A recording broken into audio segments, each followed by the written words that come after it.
नमस्कार मंडळी. आई म्हणून किंवा एखादी गृहिणी म्हणून आपल्या घरच्यांना, मुलांना काहीतरी चांगलं, पौष्टिक आणि चविष्ट खाऊ घालणं, असं प्रत्येक महिलेला वाटतं. त्यामुळेच आजची ही रेसिपी अशीच आहे. एकदम सोपी आहे, पौष्टिक आहे आणि चविष्टसुद्धा. लहानांपासून मोठ्यापर्यंत टिफिनला द्यायचं असेल किंवा डिनरमध्ये म्हणा किंवा सकाळच्या ब्रेकफास्टला जरी घ्यायचं असेल तरीसुद्धा उत्तम आहे.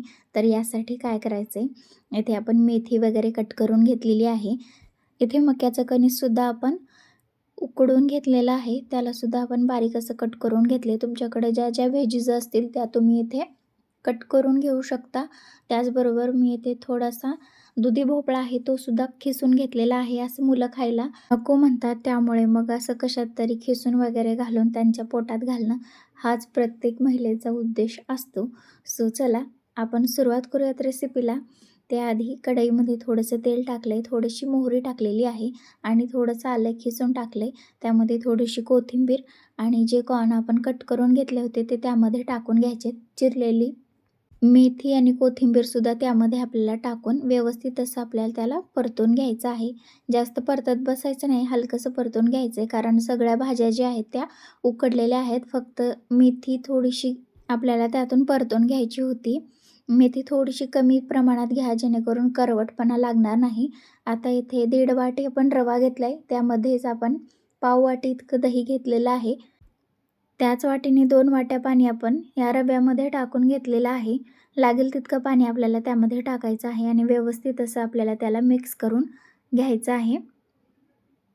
दह्याऐवजी तुम्ही इथे ताकाचा सुद्धा वापर करू शकता. आता इथे व्यवस्थित असं ते मिक्स झालेलं आहे. त्यामध्ये आपल्याला ज्या व्हेजीज आपण कट करून घेतलेल्या आहेत किंवा जे परतून घेतलेलं आहे ते त्यामध्ये टाकून घ्यायचं आहे.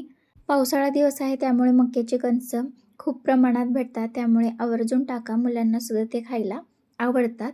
सो इथे आपण याच बॅटरमध्ये टोमॅटो कट केलेला टाकलेला आहे आणि किसून घेतलेला दुधी भोपळासुद्धा यामध्ये आपण मिक्स केला आहे. तुमच्याकडं जर शिमला असेल किंवा पत्तागोबी असेल तीसुद्धा तुम्ही त्यामध्ये टाकू शकता. चवीनुसार मीठ टाकून घ्यायचे. व्यवस्थित असं आपल्याला याला मिक्स करून घ्यायचं आणि साधारण 10 मिनिटे आपण झाकून ठेवूया. तोपर्यंत आपला रवा जो आहे तो व्यवस्थित असा मुरेल. तोपर्यंत आपण येथे लागणारी शेंगदाण्याची आणि डाळव्याची चटणी बनवून घेऊयात.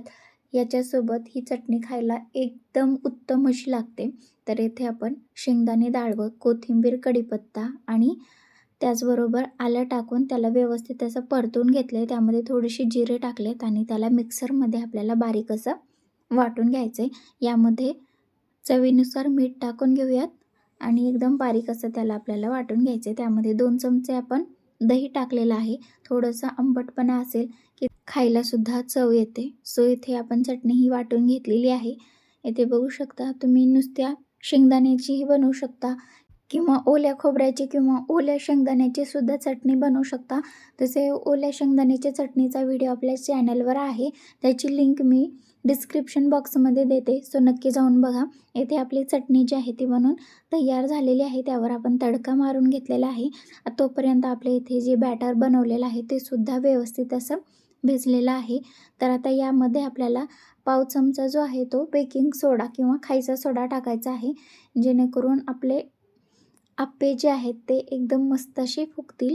तर इथे आज आपण आप्पे बनवतोय जे बनवायला सोपे, चविष्ट आहेत. तुम्ही टिफिनमध्ये देऊ शकता. त्याचबरोबर नाश्त्यासाठी किंवा डिनरमध्ये सुद्धा तुम्ही याचा उपयोग करू शकता. बनवायला सोपी रेसिपी आहे, त्याचबरोबर पौष्टिक तर आहेच आणि चविष्टसुद्धा आहे. टिफिनला दिल्यावर सुद्धा ती थंड झाल्यावर सुद्धा खायला चांगले लागतात. त्यामुळे तुम्ही आवर्जून मुलांना देऊ शकता.